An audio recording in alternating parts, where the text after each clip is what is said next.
un retard. Épaves dans la baie de Figari. Vous avez la parole, cher collègue. Merci, Monsieur le Président. Monsieur le Président, la configuration géographique de la baie de Figari en fait un port naturel fréquenté depuis l'Antiquité. Aujourd'hui, pourtant, la zone qui se situe sur la commune de Pianote ou le Caldaredo a été aménagée en un port de plaisance qui peut accueillir jusqu'à 300 places. À l'opposé, sur la commune de Figari, la zone est jonchée d'épaves depuis de nombreuses années, ainsi qu'en témoignent les photographies que je vous ai jointes au dossier.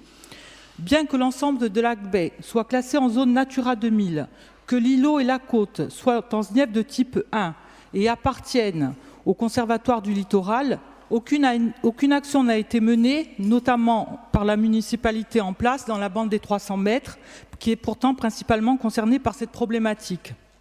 Quoique non intégré dans la réserve des Bouches de Bonivadio, ce site, qui présente un intérêt majeur avec celui de Monaccia d'Aoudé, un intérêt majeur sur le plan écologique et pour la préservation du littoral, rien n'a été fait.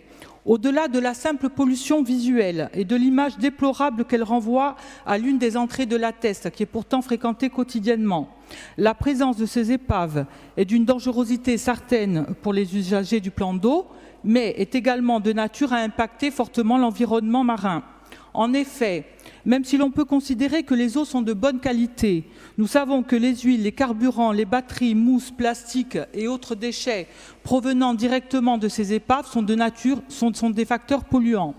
Que de plus, les déplacements de ces épaves lors de forts coups de vent est susceptible d'endommager les fonds marins et notamment les herbiers de Posidonie.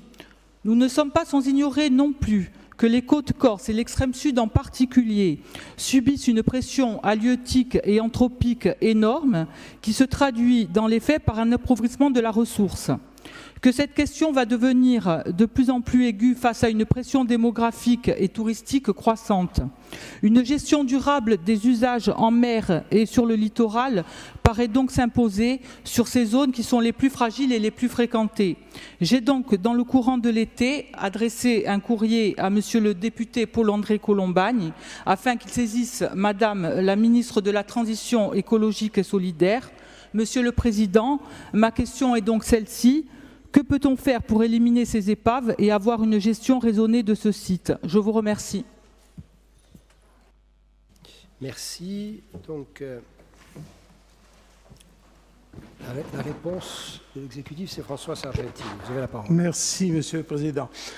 Madame la conseillère, l'état d'abandon d'un navire doit être constaté par un agent assermenté, à savoir un officier de police judiciaire, un agent exerçant des missions de contrôle dans le domaine des affaires maritimes, les officiers de port et les officiers de port adjoints, les inspecteurs de la sécurité des navires des affaires maritimes.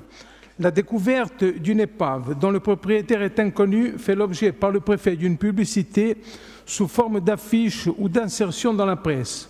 Le propriétaire dispose ensuite d'un délai de 3 mois à compter de la date de publication ou de la notification de la découverte ou du sauvetage de l'épave pour revendiquer son bien et, si le sauvetage n'a pu être fait, pour déclarer qu'il entend y procéder. En sachant que si l'épave représente un danger, y compris pour l'environnement et dans le cas dans une zone Natura 2000, le propriétaire a l'obligation de procéder à la récupération, à l'enlèvement, à la destruction ou à toute autre opération en vue de supprimer le caractère dangereux de cette épave.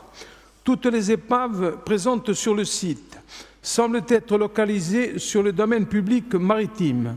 Celles échouées et en partie immergées impactent directement l'habitat d'intérêt communautaire. Banc de sable à faible couverture permanente d'eau marine, inscrit à l'annexe 1 de la directive Habitat. Cet habitat abrite notamment différentes espèces protégées d'herbiers.